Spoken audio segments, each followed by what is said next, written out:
बिस्मिल्लाहिर्रहमानिर्रहीम। अस्सलाम वालेकुम नाज़रीन, आप देख रहे हैं प्रोग्राम हक़ाइक़। मैं हूं आपके साथ फ़ाइज़ा शराज़ी। नाज़रीन, प्रोग्राम के आगाज़ में सबसे पहले जो आज अफसोसनाक वाक़या पेश आया था उस पर बात करते हैं।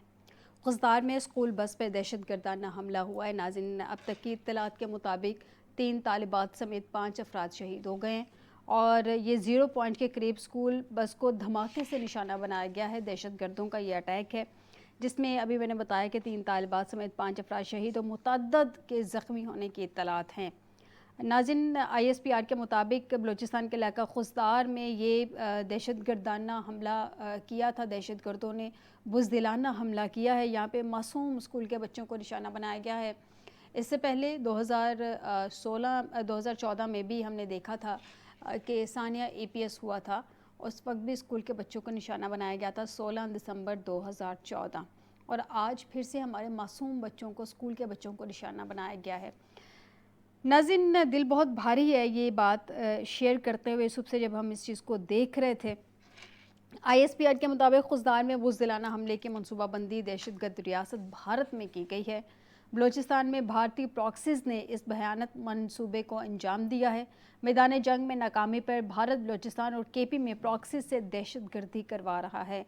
नाज़रीन, जिस तरह से मुँह की खाई है भारत ने इस जंग में, मैदान जंग में, उसके बाद हम लोग डिस्कस तो ये कर ही रहे थे पिछले कुछ दिनों से कि मोदी सरकार ऐसे अपनी हुकूमत जो है, अपनी सियासत ख़त्म होने दे नहीं सकती है।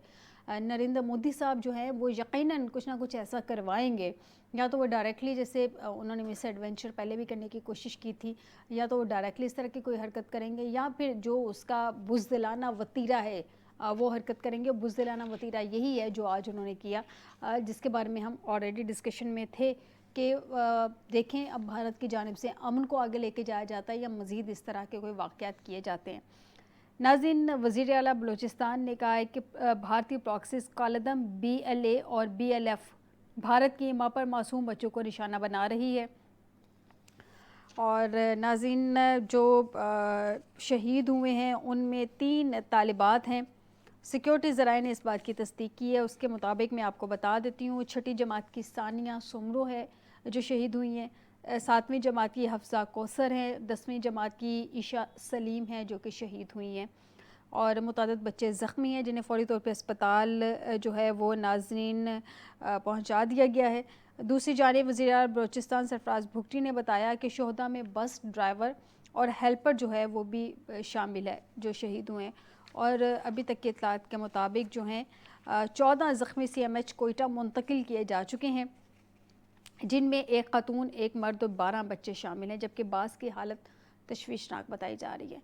नाज़रीन, हमारे साइड पे हमेशा दहशतगर्दाना हमलों में बच्चों को टारगेट क्यों किया जाता है, ख़वातीन को टारगेट क्यों किया जाता है, स्पेशली स्कूल के बच्चों को टारगेट क्यों किया जाता है? अभी भारत ने जो दरअंदाज़ी की थी, भाई अगर तुम में इतनी हिम्मत थी तो जैसे हमने अपनी हिम्मत दिखाई थी, दिन की रोशनी में तुम लोगों को जवाब दिया था और तुम लोगों के बाकायदा किसी सिविलियन को हम लोगों ने टारगेट नहीं किया था।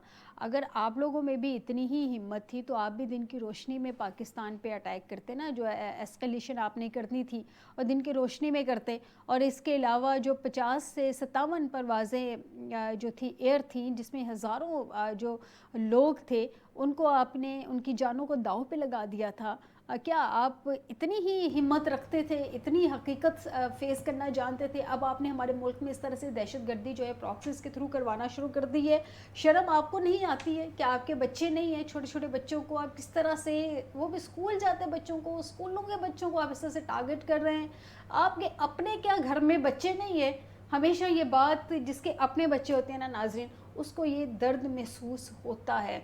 और मोदी को क्या ही दर्द महसूस होना है? मोदी ने के तो कोई बच्चे हैं ही नहीं और कौम को वो अपना समझता नहीं है, तो मोदी को क्या ही दर्द महसूस होना है इस चीज़ का कि किसी दूसरे के बच्चों को इस तरह से टारगेट कर रहा है। हमारे मासूम बच्चों को जिस तरह से टारगेट किया गया है। नाज़रीन, रवायती जंग में जो वज़ीर इत्तलात हैं उनकी स्टेटमेंट है कि रवायती जंग में कामयाबी हासिल करने की ताकत ना रखने वाले बुज़दिल दुश्मन ने बच्चों पर वार किया और ये बिल्कुल बुज़दिलाना क्या, मैं कहती हूँ कि इंतहाई घटिया हरकत है, शर्मनाक हरकत है भारत की जानिब से कि उसने इस तरह बुज़दिलाना हरकत की है, मासूम बच्चों को टारगेट किया है, वो भी स्कूल के बच्चों को। शर्म आनी चाहिए आप लोगों को ये हरकत करते हुए। खुजदार हमले का बदला ज़रूर लिया जाएगा। वज़ीर आला बलूचिस्तान सरफराज भुट्टी ने ये अनाउंसमेंट की है। प्रोग्राम के पहले हिस्से में इस पर बात करेंगे। नाज़रीन, इस सब के अलावा भारतीय परवाज़ों के लिए फ़ज़ाई हदूद मज़ीद 1 माह बंद रखने का फ़ैसला किया गया है।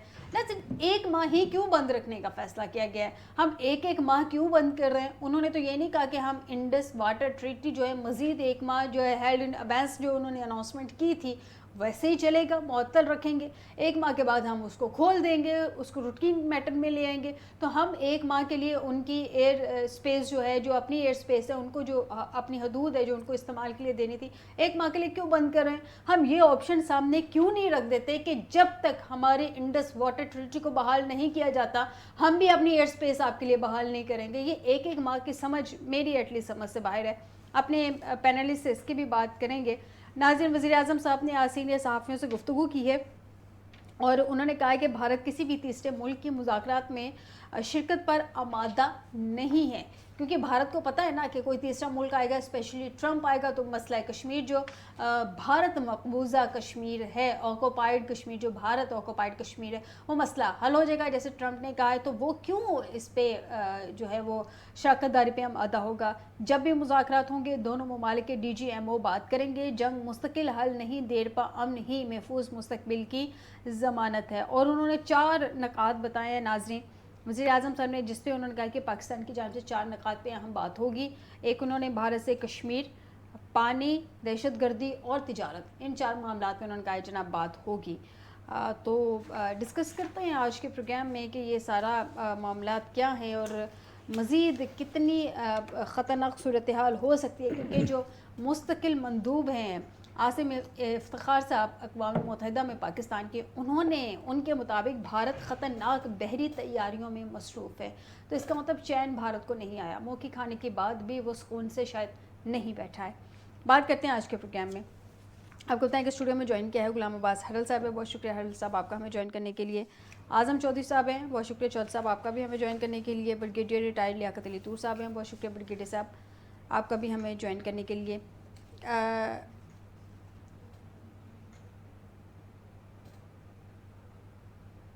सबसे पहले बात करते हैं हरल साहब से। हरल साहब, मुझे ये बताइए कि अब इस पे मैं मतलब मेरे पास अल्फाज नहीं हैं।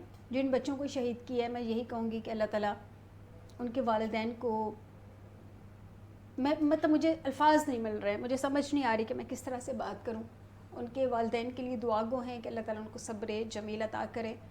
बच्चे नन्हे फूल हैं, आपने उनको खिलने से पहले ही शहीद कर दिया, आपने खिलने से पहले ही पौधे से उनको उतार के मसल दिया। मतलब कोई इतना क्रूअल कैसे हो सकता है? हरल साहब देखिए, जो बलूचिस्तान में बच्चों से भरी स्कूल बस पे एक दहशत गर्दाना कार्रवाई की गई है और ये बड़ी शर्मनाक कार्रवाई है, बुज़दिलाना कार्रवाई है।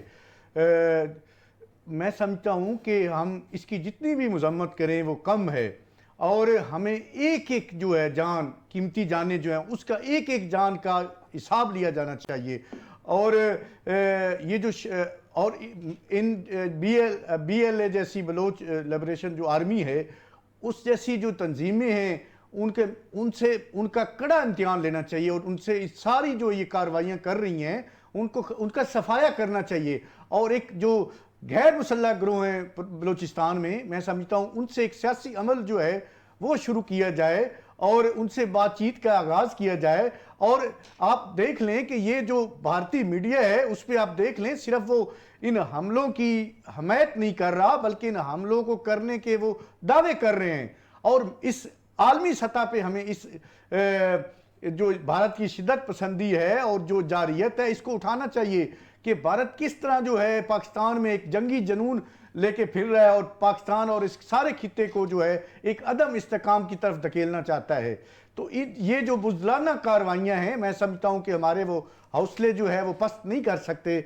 तो इनका जो है भरपूर जवाब देना चाहिए और पूरी जो है कुव्वत के साथ देना चाहिए ताकि इनका सफाया हो सके। इनका कोई मजहब नहीं होता, इनका कुछ भी नहीं होता। ये जो इस तरह के बुज़दिलाना कार्रवाइयाँ करते हैं, मासूम बच्चे हैं, उनके ऊपर जो है हमले किए गए हैं और वो उनकी इस तरह, तो मैं समझता हूँ जंग में भी जो है इस तरह के जंगों के भी कुछ असूल होते हैं, वो उस जंग में भी, हालत जंग में भी ऐसी कार्रवाइयाँ नहीं की जाती, इतनी शर्मनाक कार्रवाइयाँ मतलब जो कि उन माओं का मैं एक सोच रही थी सुबह से कि उन माओं के दिल पे क्या गुजरती होगी जिन्होंने अपने बच्चों को स्कूल भेजा देखिए और बच्चे ये जो वापस नहीं आए। दहशतगर्द हैं, इनका कोई दीन नहीं है, इनका कोई मजहब नहीं है, इनका कोई असूल नहीं है, इनका कोई ज़ाब्ता नहीं है, कुछ भी नहीं है इनका। और मुझे अफसोस होता है कि ये कैसे इतने बुज़दिलाना और दहशतगर्दाना कार्रवाइयाँ जो है करते हैं। और बच्चे हैं, बच्चे तो सबके होते हैं, लेकिन उन पे भी इनको तरस नहीं आता। और ये भारत की जो दहशतगर्दी है, जो रियासती दहशतगर्दी है भारत की, और जो गैर रियासती दहशतगर्दी है, इन सब का सद्देबाब करने के लिए हमें एक सीसा फैलाई दीवार बन के बिल्कुल खड़ा बनना होना होगा। चाहिए। आजम चौधरी साहब की तरफ जाती हूँ मैं, हल साहब आपकी जानब वापस आती हूँ। चौधरी साहब, मेरे पास अल्फाज नहीं है, मुझे नहीं पता मुझे ये किस तरह से आप तक ये सवाल पहुंचाना है, लेकिन मुझे समझ नहीं आ रही कि 2014 में भी हमारे स्कूल के बच्चों को टारगेट किया गया था, मासूम बच्चे, और माओ ने उस वक्त भी बच्चों को स्कूल भेजा था, बच्चे वापस नहीं आए थे। आज भी चौधरी साहब माओ ने बच्चों को स्कूल भेजा, बच्चे वापस नहीं गए हैं। ये किस किस्म के वाक़यात हमारे मुल्क में हो रहे हैं चौधरी साहब? बिस्मिल्लाहिर्रहमानिर्रहीम। देखिए, आपका ये सवाल बहुत वैलिड है कि भारत को नया दहशतगर्दी में पाकिस्तान में नहीं कहा रहा। ये पिछली 3 दहाइयों से पाकिस्तान को भारत ने दहशतगर्दी के हवाले से सख्त मशक बना रखा है। APS का वाक़या हो, जाफर एक्सप्रेस हो, हमारी अहम तनसीबात के ऊपर हमले, और आज जब बच्चों का बस के ऊपर हमला हो, देखिए हर चीज के पीछे आपको दहशतगर्द तंजीमें जो बज़ाहिर नजर आती है, उनके पीछे आपको भारत, इजराइल या कोई और ऐसे मुल्क दुश्मन अनासर नजर आते हैं जिनका एजेंडा ये है कि पाकिस्तान को कमजोर किया जाए, पाकिस्तान की मईशत को तबाह किया जाए, पाकिस्तान के अमन को तबाह किया जाए। तो इसलिए आज का जो वाक़या है वो इंतहाई अफसोसनाक है। जितना भी उस पर दुख का इजहार करे वो कम है, लेकिन असल में भारत जो है वो एक खतरनाक खेल खेल रहा है। उसका जो असल चेहरा है वो आश्कार हो रहा है। लेकिन उसका अखंड भारत का उसका जो एजेंडा और उसके बाद हिंदुत्व, ये चीजें खुल के सामने आ रही हैं। और वो सिर्फ ये चाहता है कि हर तरफ तबाही हो, हर तरफ खून हो। आपने अभी जंग के दौरान जिस तरह पाकिस्तान से मुसल्लत की, उनके पास देखे एक फास्ट फ्लैग ऑपरेशन किया पहलगाम का, जिससे उनके पास कोई सबूत नहीं थे, और बगैर सबूत के उन्होंने इसके पाकिस्तान के ऊपर इल्जाम लगाया। और उनका मीडिया, उनके सियासतदान वो आग उगल रहे थे। जबकि पाकिस्तान के, मैं समझता हूँ कि मीडिया भी, पाकिस्तान की सियासी और पाकिस्तान की मिलिट्री लीडरशिप ने इंतहाई बुर्दबारी और समझदारी का सबूत दिया। उन्होंने कोई जज्बाती फैसला नहीं किया। जब भारत ने जंग मुसल्लत की हमारे सर के ऊपर, उस वक्त हमने मुंह तोड़ उनको जवाब दिया। देखिए, एक चीज तो मुसलमान हकीकत है, जंगें कभी भी किसी मसाइल का हल नहीं होती। भारत जितनी मर्जी जारियत कर ले, उससे इस खित्ते के अंदर अमन नहीं पैदा आ सकता, सुकून नहीं हो सकता, अक़वाम उसमें तरक्की नहीं कर सकते। लेकिन जब आपके सर पे मुसल्लत हो जाती है जंग, फिर आपको लड़ना पड़ता है। और पाकिस्तान ने इन्हीं असूलों के तहत जब हमारे सर पे जंग मुसल्लत की गई, तो पाकिस्तान ने फिर जब जवाब दिया। अब भारत एक जख्मी सांप की तरह है कि उसको समझ नहीं आ रही तो वो क्या करे। और हमें ये पहले से तवक्को थी कि भारत कोई ना कोई दहशतगर्दी का वाक़या जरूर करवाएगा पाकिस्तान के अंदर, क्योंकि अब वो बराह रास्त हमले में जो उनको शिकस्त हुई है, उसको जो तकलीफ पहुंची है, अब वो हिम्मत नहीं कर पाएगा कि आप पे बराह रास्त हमला करे। तो वो इस किस्म की बुज़दिलाना और साजिशें और ऐसी तकरीबी कार्रवाइयाँ करेगा जिससे पाकिस्तान को नुकसान पहुंचाने की कोशिश करेगा। लेकिन इंशाल्लाह ताला ये गयूर अवाम है, इसकी गयूर अफवाज है, गयूर ये यहाँ के लोग हैं, वो इन चीज़ों से ना डरने वाले हैं, ना घबराने वाले हैं। और भरपूर भारत जब भी आपको कोशिश करके दे ले, भरपूर जवाब दिया जाएगा। और इंशाल्लाह इस वाक़े का भी भरपूर जवाब मिलेगा भारत को। और ये अक़वाम आलम देख रही है, उसका असल चेहरा भी सामने आ रहा है। क्योंकि पाकिस्तान ने जो पहलगाम का वाक़या, उसके ऊपर उनको बड़े खुले दिल से दावत दी थी कि आप किसी भी तरह इस पे इंडिपेंडेंट इन्वेस्टिगेशन करवा लें, इम्पार्शियल इन्वेस्टिगेशन करवाएं, और हम हर तरह का तावन करने को तैयार है। लेकिन भारत के पास क्योंकि इसका कोई सबूत नहीं था, भारत क्योंकि खुद साख्ता एक क्रिएट करके एक वाकया उस पर पाकिस्तान पे इल्जाम लगा रहा था, इसलिए उसने ना उन तहकीकात के ऊपर आमादा हुआ और ना ही कुछ सबूत पेश किया आलमी दुनिया के सामने। उल्टा जब पाकिस्तान के ऊपर उसने हमले किए, वो भी पूरी दुनिया ने देखे कि पाकिस्तान ने किस बुर्दबरी और बर्दाश्त के साथ उनको फेस किया और जी। तब जवाब दिया जब पानी सर से गुजर रहा था, जब पाकिस्तान पे उसने बराह रास्त मिसाइलों से हमले किए, तब पाकिस्तान ने जवाब दिया था। और अब भी अक़वाम आलम इसको देख रही है और मैं समझता हूँ कि ये मामला इस तरह कभी भी हल नहीं होगा, ये फिर डायलॉग में हल होगा, फिर टेबल पे बैठ के हल होगा और इंशाअल्लाह ताला पाकिस्तान की शराइत के मुताबिक हल होगा। इंशाल्लाह ये उम्मीद तो करते हैं। चौधरी साहब, ब्रिगेडियर साहब से जान लेते हैं। ब्रिगेडियर साहब, सर पहले तो बिल्कुल भी मेरे में हिम्मत नहीं थी कि मैं किस तरह से ये क्वेश्चन करूं, लेकिन वो क्या है ना कि हमें अपनी रिस्पॉन्सिबिलिटीज़ यहाँ पे निभानी बहरहाल हैं। सर, खुशदार में स्कूल बस पे दहशत गर्दाना हमला हुआ है। अब तक की इत्तलात के मुताबिक 3 तालबात समेत 5 अफराद शहीद हुए हैं। सर सेम क्वेश्चन आपसे मैं चाहती हूँ, ज़रा आपके भी फीलिंग्स जो है मैं जानूँ कि माएँ अपने बच्चों को स्कूल भेजती हैं तालीम हासिल करने के लिए, ताकि कल को वो रोशन मुस्तकबिल लेके एक जो है वो रोशन मुस्तकबिल के साथ उभरें, तालीम हासिल करें। जब बच्चे स्कूल जाते हैं और वापस नहीं आते, इस तरह के दहशतगर्दी के वाक़यात में शहीद हो जाते हैं, सर इस पे क्या जज्बात होते होंगे? ब्रिगेडियर साहब। बिस्मिल्लाहिर्रहमानिर्रहीम।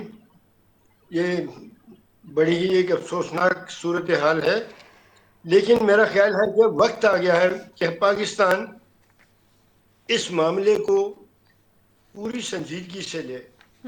मेरी नाक़िस राय में पहला वार तो हमें उन तमाम नेटवर्क्स पे करना चाहिए जो रॉ ने बनाए हुए थे, कलभूषण नेटवर्क के तहत चल रहे थे, और हमें इंटरनेशनल लेवल के ऊपर स्ट्रेट इंडिया पे इल्ज़ाम रखना चाहिए और ये हक अपना महफूज रखना चाहिए कि हमें जहाँ भी पता लगा कि इस जगह से ये प्लानिंग हुई थी और यहाँ से इनकी मुआवनत हुई थी, तो वहाँ हम सर्जिकल स्ट्राइक करेंगे और ये करनी चाहिए। ब्रिगेडियर साहब, भुट्टी साहब के मुताबिक जो सीएम बलूचिस्तान है, दहशतगर्दी की सिलसिला जारी है जी जी, और मासूम बच्चों पर वार किए जाते हैं, उन जगहों में इमरजेंसी डिक्लेयर करनी चाहिए। उन तमाम सिविल डिस्ट्रिक्ट्स में, उन तमाम सिविल डिविजन्स में जिनके अंदर ये वारदातें हो रही हैं और तसलसल से हो रही हैं, वहाँ पर इमरजेंसी डिक्लेयर करनी चाहिए। वहाँ सिक्योरिटी फोर्सेस को स्पेशल पावर्स देनी चाहिए, जिस तरह दूसरे मुल्कों ने स्पेशल पावर्स एक्ट बनाए हुए हैं, और एक सख्त ऑपरेशन करना चाहिए ताकि इस मसले को जड़ से उखाड़ फेंकें। यहाँ दहशतगर्दों को पनाहें मिलती हैं बड़े बड़े जिम्मेदारों के डेरों पर, उनको वारदात के बाद छुपने के मौके दिए जाते हैं और फिर उनको लोकल बदमाश के तौर पर इस्तेमाल किया जाता है और इलेक्शन में वोट लिए जाते हैं धौंस धांधली से, जबरदस्ती से। जो भी इनकी मुआवनत कर रहे हैं, इनको सहूलतकारी मुहैया कर रहा है या इनकी पुष्पनाई कर रहा है, वो जो कोई भी है, जितना भी वो कोई बड़ा सरदार है, उसको गिरफ्तार होना चाहिए और उस पर मुकदमा चलना चाहिए और उसको करारे वाकई सजा मिलनी चाहिए। ब्रिगेडियर साहब भुट्टी साहब ने आज कहा है कि हम इस मामले को संजीदगी से लें। दुरुस्त कह रहे हैं ब्रिगेडियर साहब। आज भुट्टी साहब ने करती है ब्रिगेडियर साहब आज भुट्टी साहब ने कहा है कि भारत के इत्तलात ये थी ऑलरेडी कि भारत की कौमी सलामती के मुशीर अजीत डोवल जो हैं वो बुज़दिलाना हमले की मनसूबाबंदी तो कर रहे थे, ताहम ये अंदाज़ा नहीं था कि मासूम बच्चों को निशाना बनाया जाएगा। ब्रिगेडियर साहब देखिए, दहशतगर्द का कोई मजहब और कोई सियासी फिलॉसफी नहीं होती। ये पैसे लेके काम करते हैं, इनको रॉ वाले फंडिंग करते हैं और रॉ वाले इनको टारगेट भी मुहैया करते हैं और रॉ का एजेंट बैठकर ये कहता है कि ये काम करो, और हमने अभी तक बैनुल-अक़वामी सतह पर उसको टेररिस्ट डिक्लेयर करने की कोई कार्रवाई नहीं की। हमें तो उसको टेररिस्ट डिक्लेयर करना चाहिए, इन ह्यूमन क्राइम्स का अबैक्टर कहना चाहिए, और वो तमाम टीवी चैनल जिन पे वो ये बातें करता है, उन टीवी चैनल्स का लाइसेंस भारत को कैंसिल करना चाहिए। अगर वो टेररिज्म के इतना ही बड़ा खिलाफ काम करना चाहता है और इतना ही शिकायत है उसको टेररिज्म से, तो अगर वो नहीं कर रही है खुद, तो हुकूमत को फिर इन लोगों को रोकना चाहिए। पाकिस्तान को ये बातें, ये आवाजें बैनुल अक़वामी सतह पर उठानी चाहिए, और बिल्कुल अंदरूनी सतह के ऊपर जो मैं कह रहा हूँ, इमरजेंसी डिक्लेयर करें, स्पेशल पावर्स एक्ट दें, सिक्योरिटी फोर्सेस को एम्पावर करें, और फिर करारे वाकई सजा दें, और किसी सूरत इनकी जमानत नहीं होनी चाहिए जो दहशतगर्दी के अंदर पकड़े जाते हैं। बिल्कुल बिल्कुल, आप दुरुस्त कह अब रहे हैं। ये इनको तो वक्त आ फौरी गया तौर पे है जो कि इनकी अगर सजा कोई बनती है वो जमानत देंगे देता है, इनको। उसका हाथ मांगना चाहिए। जी जी, बिल्कुल बिल्कुल दुरुस्त कह रहे हैं हरल साहब। सरफराज भुगटी साहब के मुताबिक उन्होंने आज जो कहा, उन्होंने कहा कि किसी बलोच ने पंजाब को निशाना नहीं बनाया, दहशतगर्दों ने पाकिस्तानियों को शहीद किया, इसमें कोई डाउट नहीं है। हम ना कोई बलोची, पंजाबी, सिंधी, पठान, पख्तूनख्वा, हम कोई अलग नहीं है, हम सारे एक हैं, ठीक है, एक मुल्क में रहते हैं। लेकिन मसला ये है कि भुगटी साहब ने कहा है कि इत्तला थी कि भारत के कौमी सलामती के मुशीर अजीत दोवल जो हैं वो बुज़दिलाना हमले की मनसूबाबंदी ऑलरेडी कर रहे हैं, लेकिन ये अंदाज़ा नहीं था कि मासूम बच्चों को निशाना बनाया जाएगा। हरल साहब, पॉइंट इज़ दिस कि शिकस्त तो भारत को हुई है, अब उसने अपनी शिकस्त छुपाने के लिए कोई ना कोई ऐसे इकदाम तो करने ही थे ना ऑलरेडी। देखिए, भारत को सिर्फ शिकस्त नहीं हुई, वो बुरी तरह जो मोदी है वो जख्मी हुआ है। जो वो बयानियाँ बनाना चाह रहा था मुल्की लेवल पे, जो पॉलिटिकल एक पॉइंट स्कोरिंग करना चाह रहा था अपने मुल्क में, जिसलिए उसने सारा ये पहलगाम वाला ड्रामा रचाया और उसके बाद जो स्ट्राइक्स की, उसके बाद जो है उसको जो वो हासिल करना चाह रहा था वो हासिल नहीं हुआ, बल्कि उल्टा जो है सारा कुछ उसके गले पड़ गया, उल्टी गंगा बह गई। तो इसलिए वो जख्मी हो गया मोदी। अब उसने वापस जो है वो अटैक रिएक्शन उसका देना था, ये पहले से हमें मालूम था। उसमें इस तरह की जो वो डायरेक्ट जैसे नहीं है, इतना हमारा जो दुश्मन है इतना वो बुज़दिल है, वो बिल्कुल सीधे आके नहीं लड़ता। वो अब जो है ये खुफिया कार्रवाइयाँ, बड़ी बुज़दिलाना कार्रवाइयाँ करेगा, और हमें इस चीज़ का अदराक था पहले भी कि इस तरह की वो घटिया और बुज़दिलाना कार्रवाइयाँ कर सकता है। और आप देख लें कि उसने इससे बड़ी बुज़दिल कार्रवाई कोई नहीं हो सकती। लेकिन फैज़ा जो बदकिस्मती है वो ये है कि जिस तरह भारत की तरफ से एक जंगी जुनून की आवाज़ें आ रही हैं, एक इस खित्ते को एक अदम इस्तेकाम करने की आवाज़ें आ रही हैं, उसके मद्दे मुकाबिल जो है हमारी वो आवाज़ें नहीं हैं। ना आलमी सतह पे हम उस नोयत का कोई मुकदमा अपना लड़ रहे हैं, ना उस तरह की। उसके लिए जो ज़रूरी है, जो अहम है, वो ये है कि हमें एक जो है अपने मुल्क के अंदर जो है वो इत्तेहाद और कौमी यकजहती जो है उसको कायम करने की ज़रूरत है।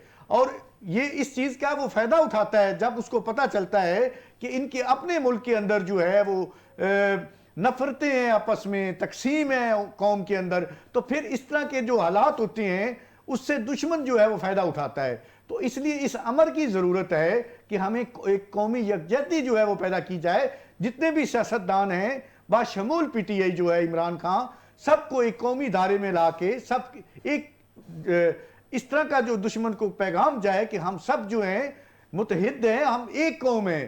तब जो है दुश्मन हमारी तरफ मैली आ करके नहीं देखेगा। जब दुश्मन ये समझेगा कि ये खुद भी जो तकसीम का शिकार हैं, आपस में मुतहिद नहीं है, या बलूचिस्तान में जो गैर मुसल्लह गिरोह हैं, जो सियासी गिरोह हैं, जो मुहिब्बे वतन हैं, उनके साथ बातचीत का आगाज़ और सियासी अमल शुरू किया जाए, ताकि ये जो है एक पैगाम जाए।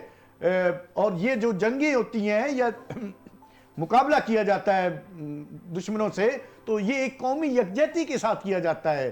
पीछे जो है कौमें खड़ी होती हैं फौज के साथ, और जितनी भी लॉ इन्फोर्समेंट एजेंसीज होती हैं उनको कौम की सपोर्ट हासिल होती है, और इसी कौम की सपोर्ट की खातिर जो है वो अपनी जंगें जीतती हैं। तो इसलिए मैं बड़े अरसे से ये अर्ज कर रहा हूँ कि अपने मुल्क के अंदर जो है हमने वो जिस तरह हमें करना चाहिए था कि जिस हालात से हम गुजरे हैं, जिन हालात से हमें गुजरे हैं, हमें इससे सबक सीखना चाहिए। हमें किस तरह जो है सबको सियासी धारे में लाना है, कि सारी जमातों को इस वक्त जो है आपस में नफरतें बांटनी नहीं चाहिए।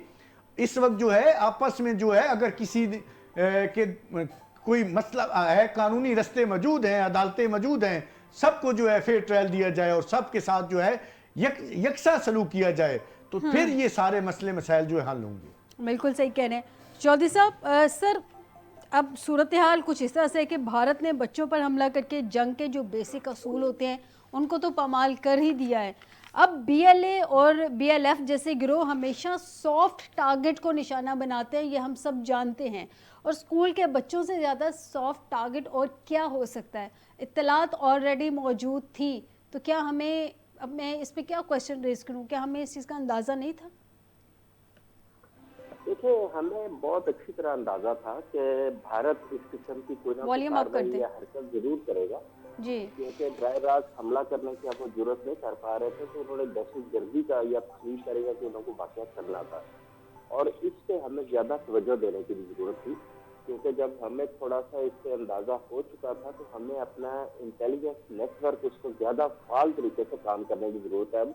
और अभी भी हम इस पे ये नहीं कह सकते कि भारत कल कुछ नहीं करेगा, परसों कुछ नहीं करेगा। वो इस किस्म की कार्रवाइयों में मुसलसल कोशिश करता रहेगा, क्योंकि उसे ईंधन पाकिस्तान के अंदर से मिल रहा है।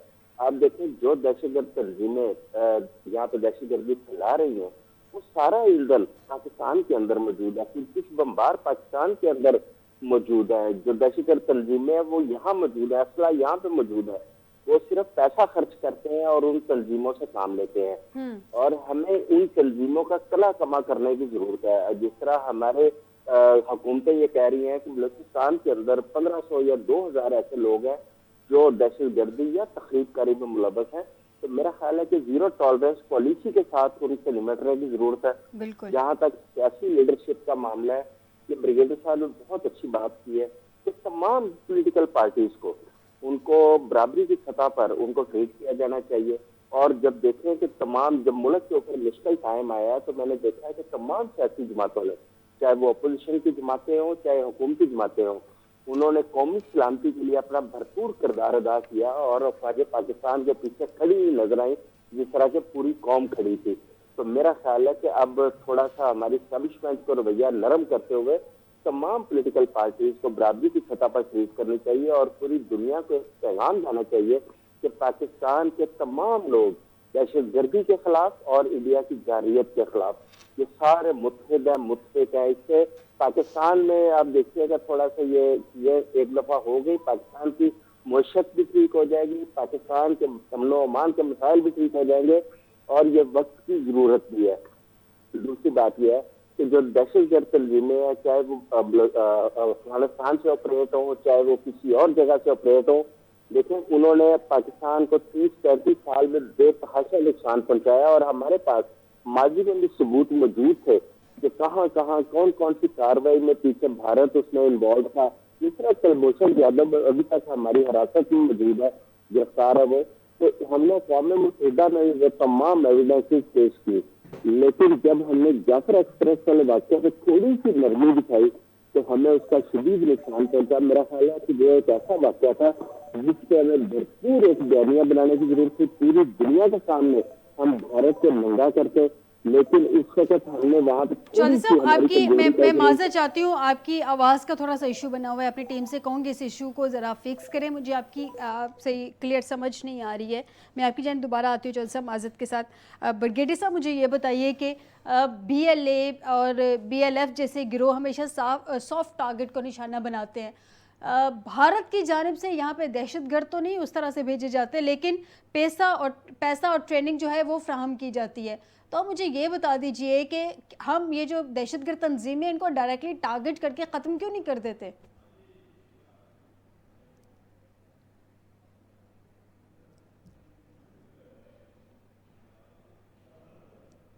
ब्रिगेडियर साहब, आप तक मेरी आवाज़ पहुंच रही है? ब्रिगेडियर साहब, आप तक मेरी आवाज़ पहुंच रही है? नाज़रीन, एक छोटे से ब्रेक की तरफ जाते हैं। ब्रेक से वापस आते तो होपफुली मेरी टीम ये सारे इश्यूज़ को जो है वो फिक्स कर लेगी। ब्रेक से वापस आते तो इसी सवाल का जवाब ब्रिगेडियर साहब से लेते हैं, लेकिन इस ब्रेक के बाद।